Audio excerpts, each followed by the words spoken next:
got the proper information. Knew that was a bad part. One more part here. This is a good one.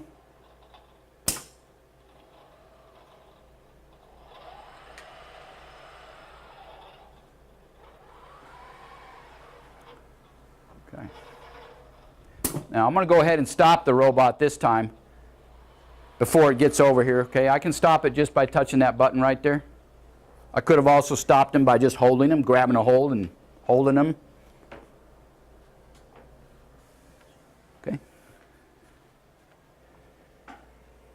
All right. The next thing we're going to do here is we're going to change grippers. Okay. We've been using this gripper here, which is called a parallel pneumatic large gripper. Okay. This one here is a vacuum gripper. Okay, so this one's going to create a vacuum and allow us to pick something up with a vacuum.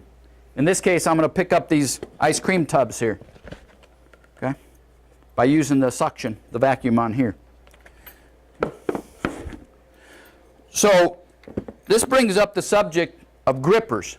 We saw in the video earlier that the gripper that's used is a very important aspect to your application. We saw a lot of different grippers in that video. Now, you can design your own gripper, and a lot of times that's necessary, but Rethink also has some grippers available. They have some standard grippers that have been designed for different applications, and you can just buy these as is. Okay? They've already got the electrical as part of them. They have the solenoid valves. They have the gripper fingers. So this is a different style, very similar to this, but for picking up bigger parts. Okay. We've also got this style, which has suction cups, very small suction cups right here. Go down and pick up, say, maybe a flat, something big and flat, like a sheet of paper, sheet of cardboard. Okay. Now, we also had another gripper here that I kind of tore it apart. This is kind of like Legos when you're a kid, you know. Okay, this came, it had 4 suction cups, but I had a very special application that I had to have just 1 suction cup. So I kind of tore off all the other stuff and kind of rebuilt this for my application. So that's what's kind of cool about these different grippers that are available from Rethink, is they're configurable. You can tear them apart, you can do whatever you want. They kind of have a standard design, but then you can do what you need to adapt them for your application. Now, that doesn't always work. Okay? We saw in the video there where there were several grippers being used that didn't resemble these at all. Okay? The way you do that is there's something on here called a ClickSmart plate. Okay? This ClickSmart plate allows you to build your own gripper, attach it to the ClickSmart plate, and then it's compatible with the robot here. So I'm going to show you that here in a moment. I'm going to remove that gripper right there. In order to do that, I've got to release the air from my airline here, so hold on just a moment.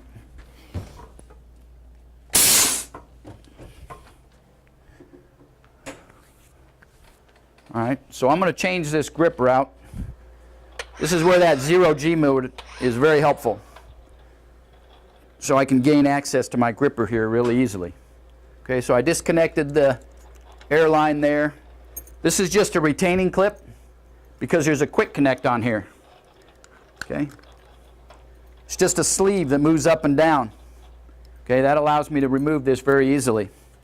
Okay, so now we can see the standard robot tool interface right here. And here's that ClickSmart plate. What you see in this ClickSmart plate is there's some electrical connectors here. There's a key. That key matches up with this, so I get it on there the right orientation. The purpose of this electrical connector here is twofold. One is there are signals that are out here. Okay, I've got a couple of proximity sensors that are built into this that sense whether the gripper is open or closed. I also have a solenoid valve right here that activates the pneumatic air to make it open and close. So we've got both inputs and outputs on this. Okay, there's 4 inputs and 4 outputs. They're 24 volt DC. We also have an analog. There's an analog input. And on this pneumatic, or on this vacuum gripper here, I've got right here, this is a vacuum sensor. This gives me an analog signal, 0 to 10 volts, to sense whether my vacuum's on or not.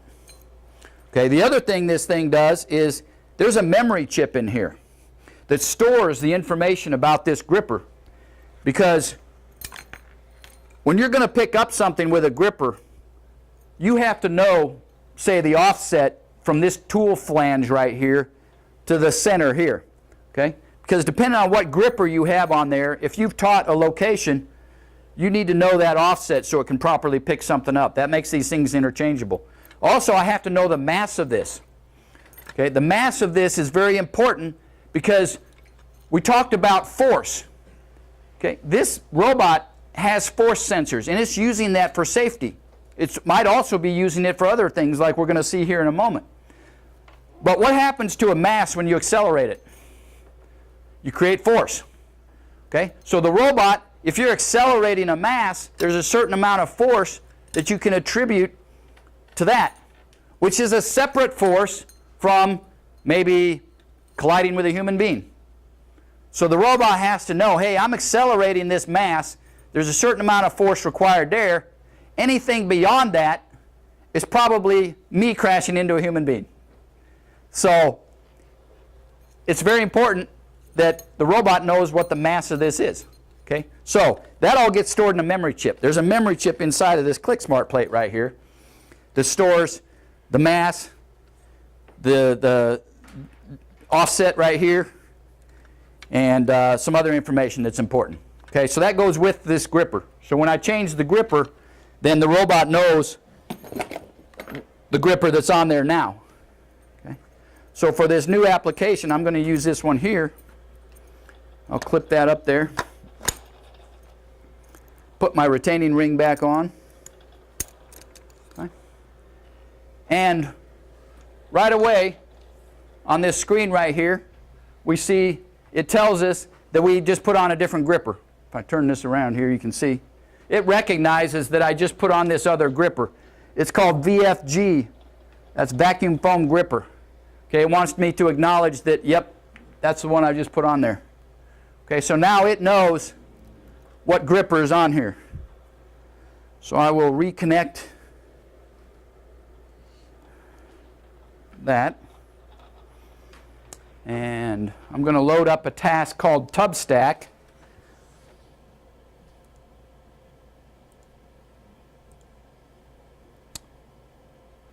This one here is called Tub Stack. Okay, so what we're going to do with this demonstration then is we're going to pick up these ice cream tubs. We're going to stack them. Now, what's different about this is that when you start stacking ice cream tubs, if I put one down and bring another one over and stack it,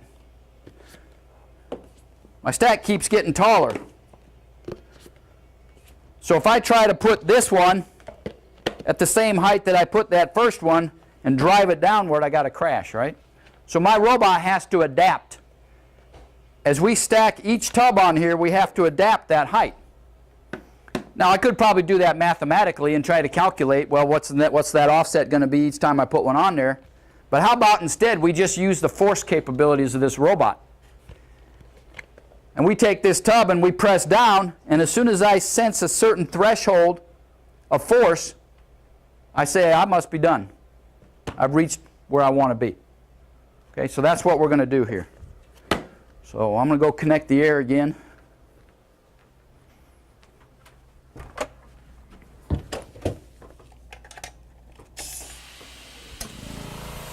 Okay. What you're hearing there is vacuum. There's a generator on here. It's a Venturi generator, so it creates vacuum. I put compressed air in, I get vacuum out. Okay, so I got some suction right here.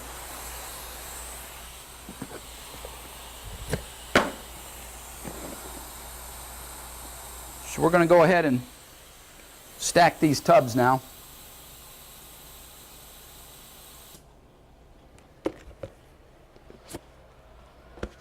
Go to a safe position. Then we'll come over here. Pick up that tub.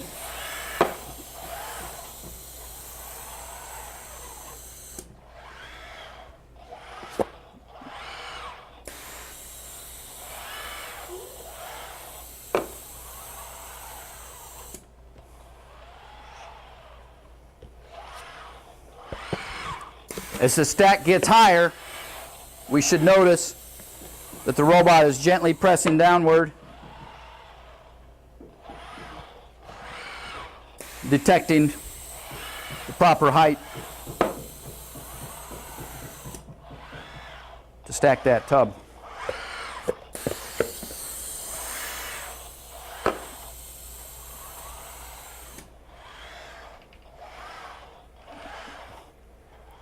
Now, what it just did right there, I've got a threshold set on my vacuum that every now and then it senses that that vacuum wasn't quite as high as it needed to be.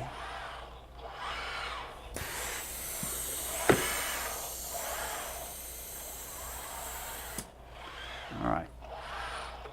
So that's tub stack. That kind of demonstrates the force capabilities to gently press downward and make that adjustment. Okay, one final demonstration here, and that is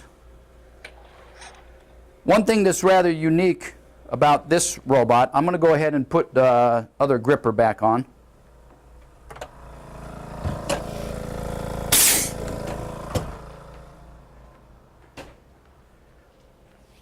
Is that we can program this thing to do simple tasks right from the arm.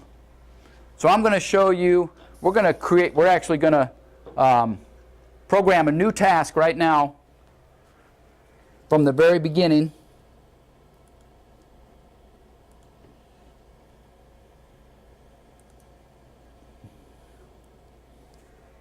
So I'm going to put my my other gripper back on here.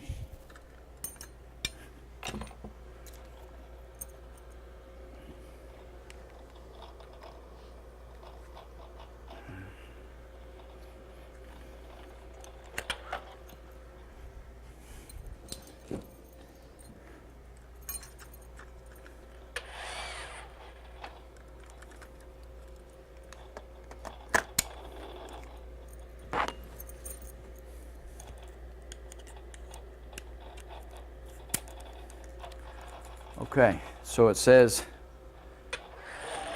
you've got a new gripper on there. Is that okay? So I'll acknowledge that. Okay, I can acknowledge that right from the arm here. Say okay. And now we're ready to go. Okay. So we're going to teach just a very basic, we're going to pick up from one spot here, and we will place down here, but we'll place it into a 2x2 pattern. Okay, so we'll teach that pattern as well, sort of like we saw in that video to begin with.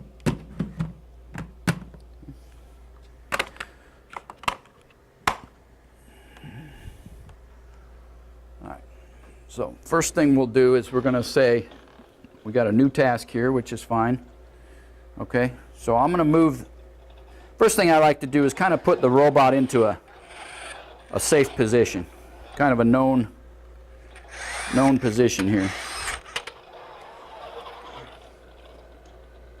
Okay, and that's kind of the middle position there. Okay, so we'll start Sawyer out kind of right about there.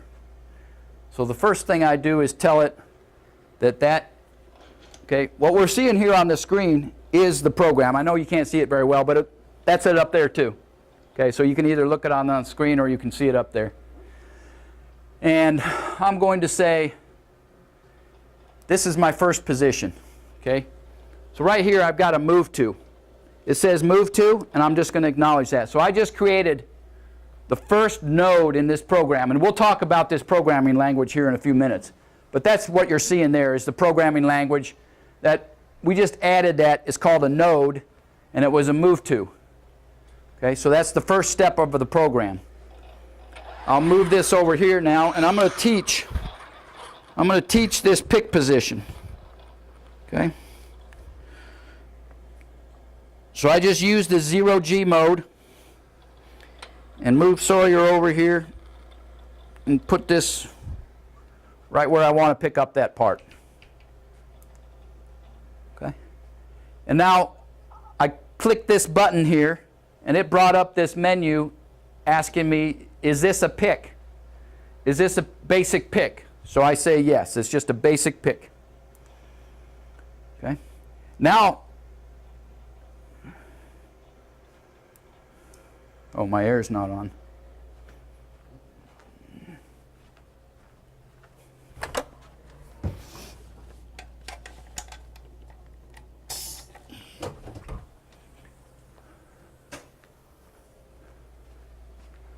Okay.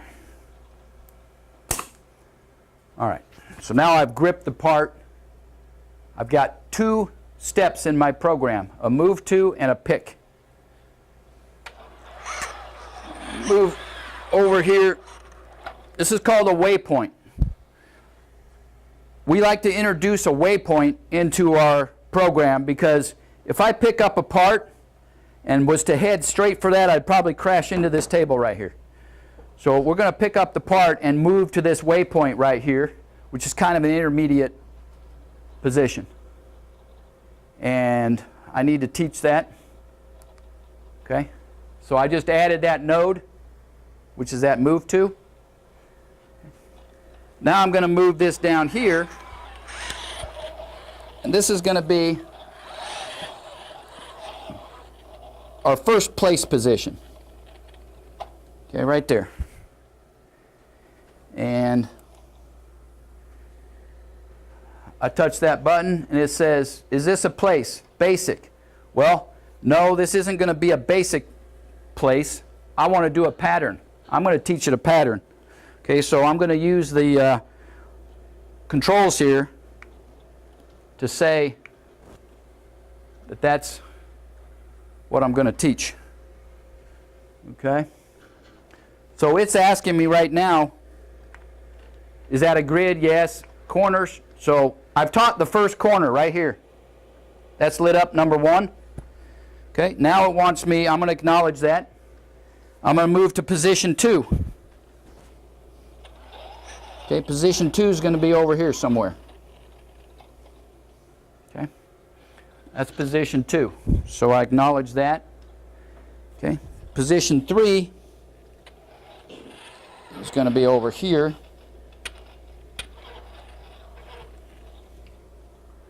All right, position 3 and position 4. So I'm just defining this grid, this pattern right here. Said, yep, okay, that's good. Now, how big is my pattern? In this case, I'm going to say it's a 2 by 2. Okay, could be bigger or smaller. I'm going to say 2 and move it down and define the other direction. Okay. That's going to be also 2.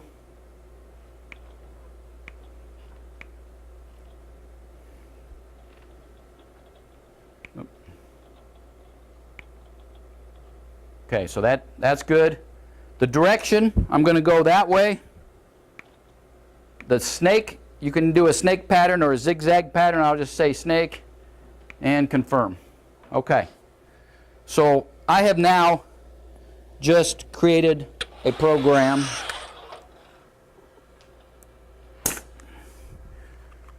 So I just created a program. It's got 4 steps in it. It's a pick and place. So we move to an initial safe position, come over, do a pick, move to a waypoint, and go down and we execute a 2x2 pattern to stack these. So if we've done everything right, we should be able to do this now.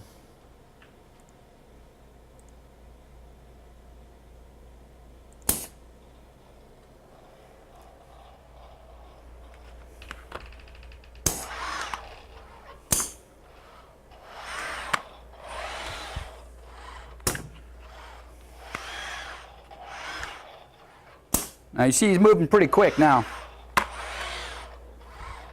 Pretty simple pattern here, not a lot of points in between or anything. Okay, so there's our 2x2 place pattern.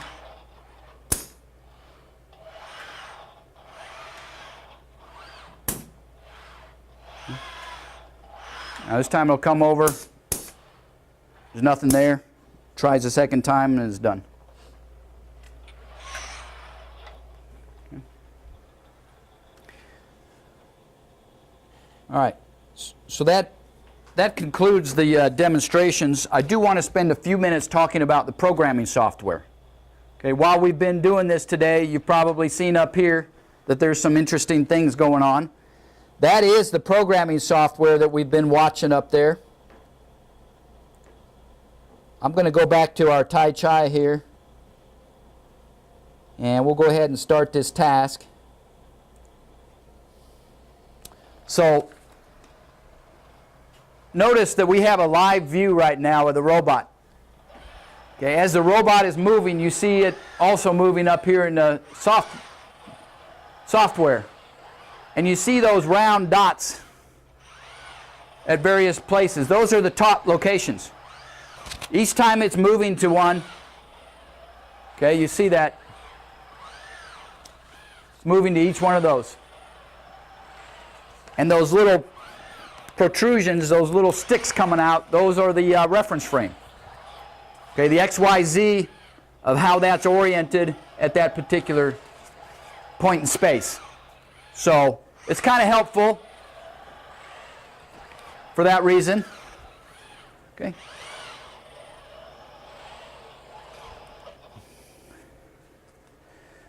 So what is this programming software? It's called Intera. This is version 5, Intera 5 that we're looking at right here. It's free. You get it when you buy the robot. The way they do that is kind of interesting. This robot controller has an embedded web server.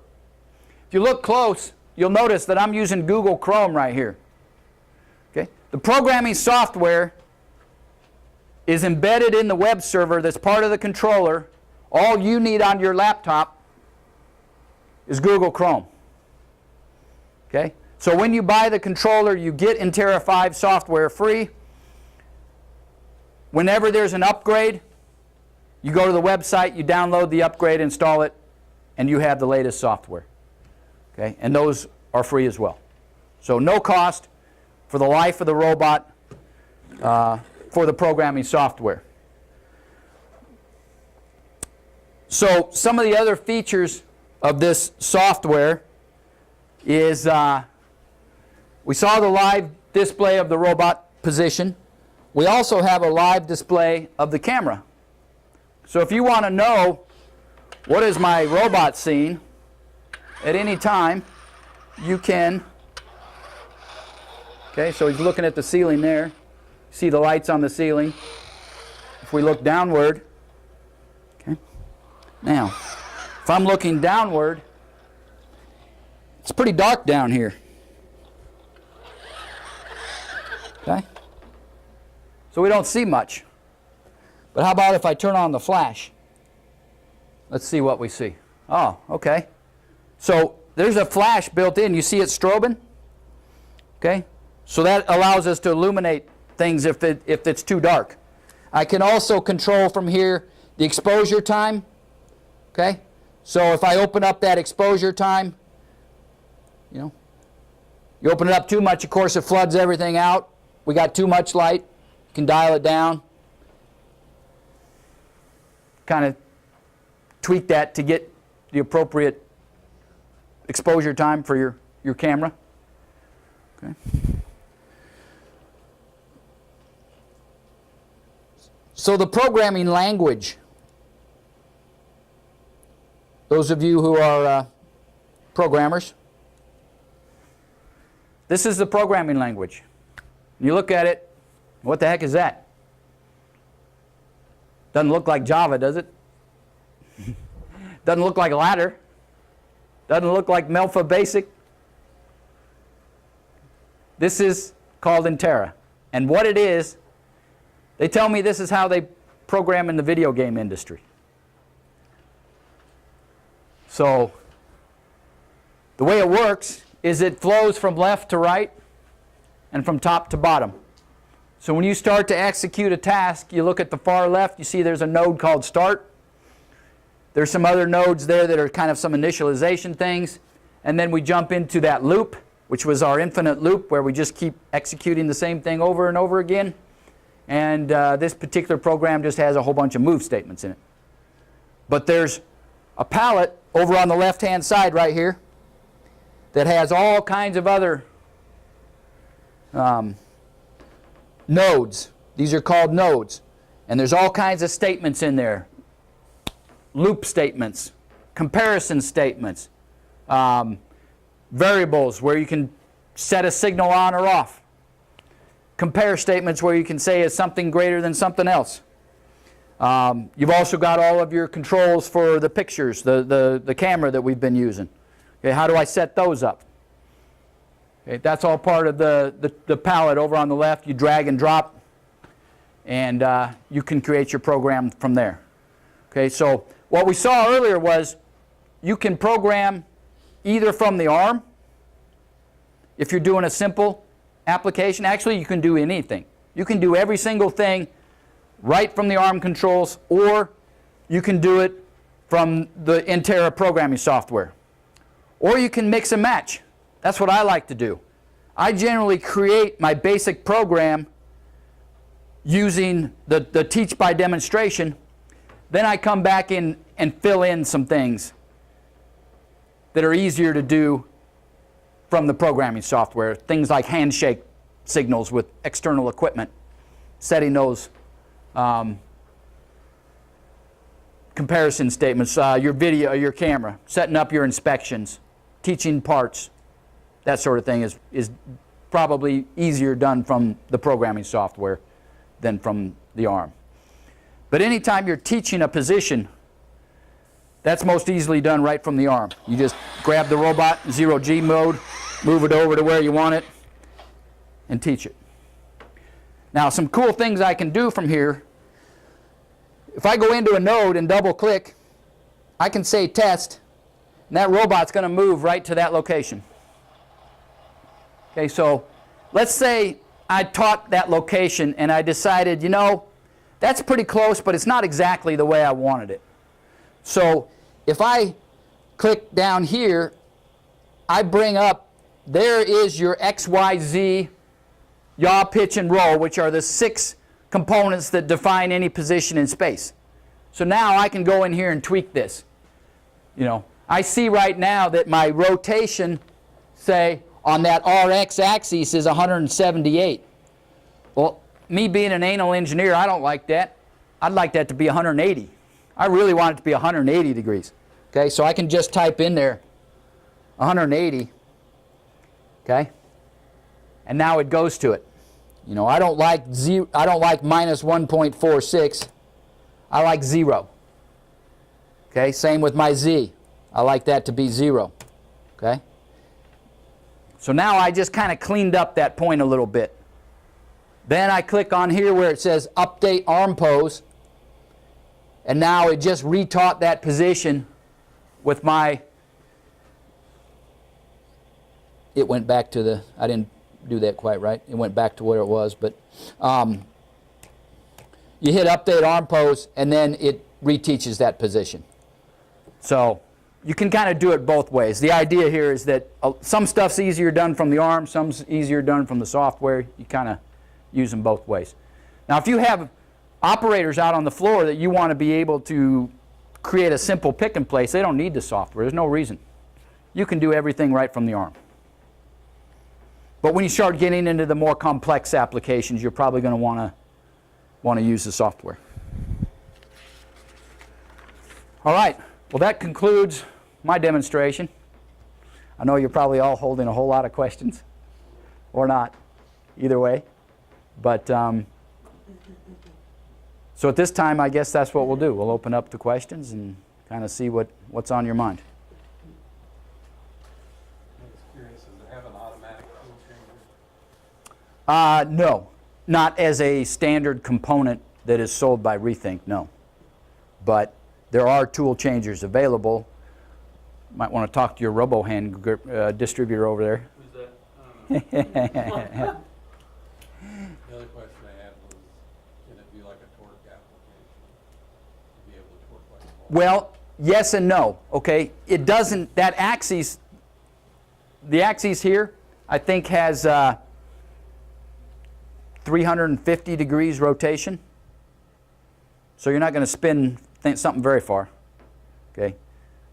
So if you want to do a torque application like putting a nut on something, you're going to want to use some type of external nut driver tool that would be in his gripper. Yeah. And from there, the 4 kilogram capacity, where does the 4 kilograms start? Does it start It starts at the tool plate right here. Okay. So the two Click Smart, the gripper, and whatever your part is you're holding are all included in the 4 kilograms. Mm-hmm. So from when you saw me disconnect, that's where it starts. Mm-hmm. James, that hit on something that I don't think you mentioned. There are other collaborative robots on the market. Well, now you didn't have to go and mention that. But not all of them can maintain their weight to their full reach. One thing that Rethink does is maintain its full weight capacity. Yeah, that's just back to how different manufacturers they set their specifications and go, okay, well, it's not quite that, but yeah. Is there a way to lock it out so an operator couldn't change the program after you set it? Good question. I'm not sure on that. I would have to expect yes, but I can't say for certain.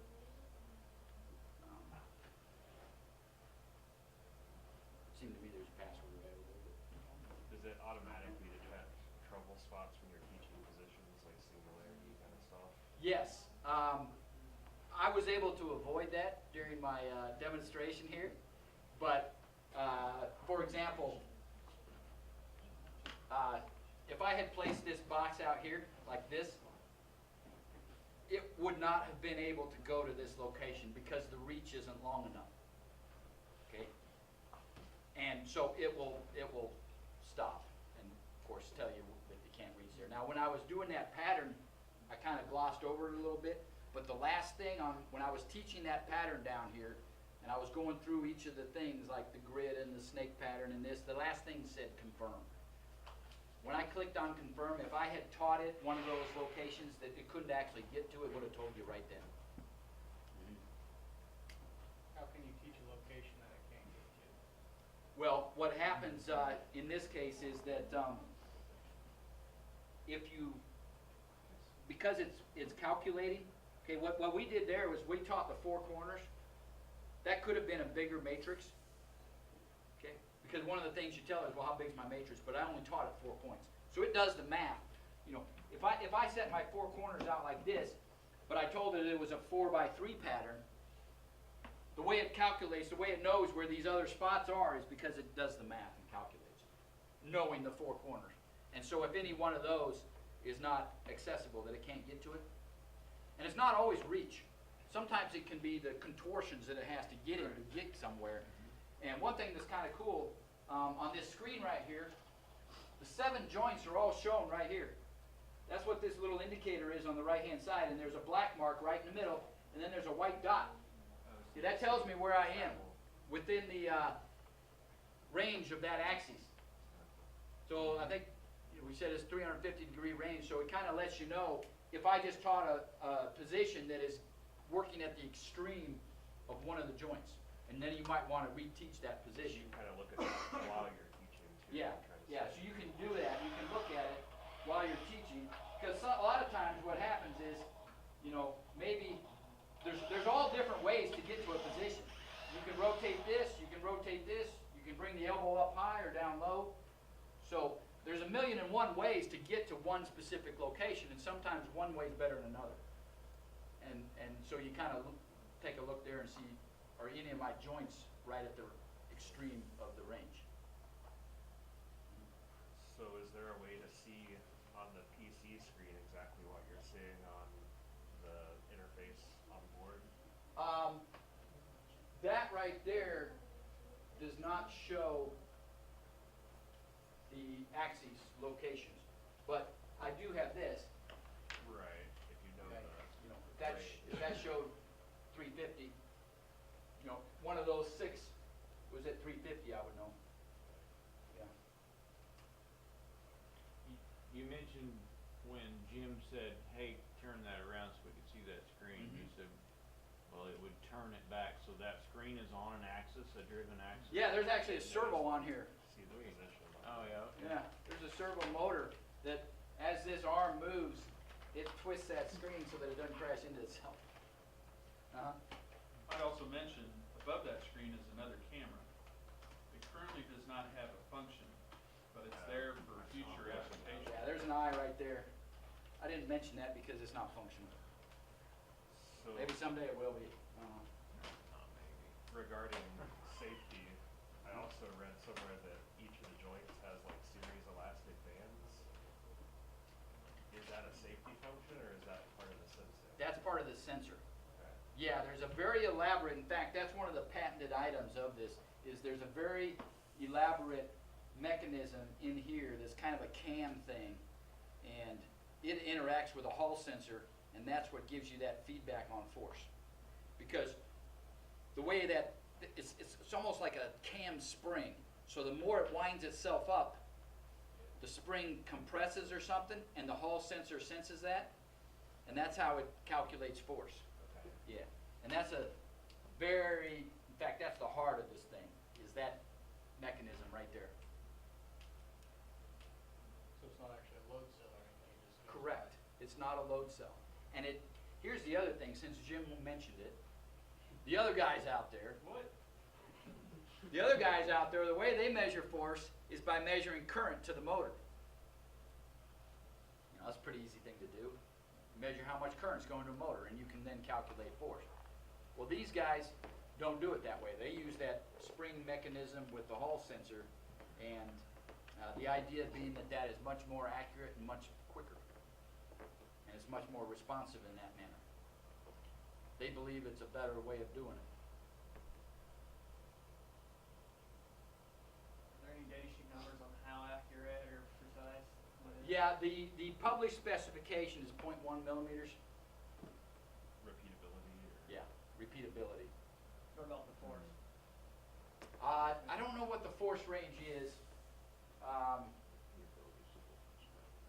don't know.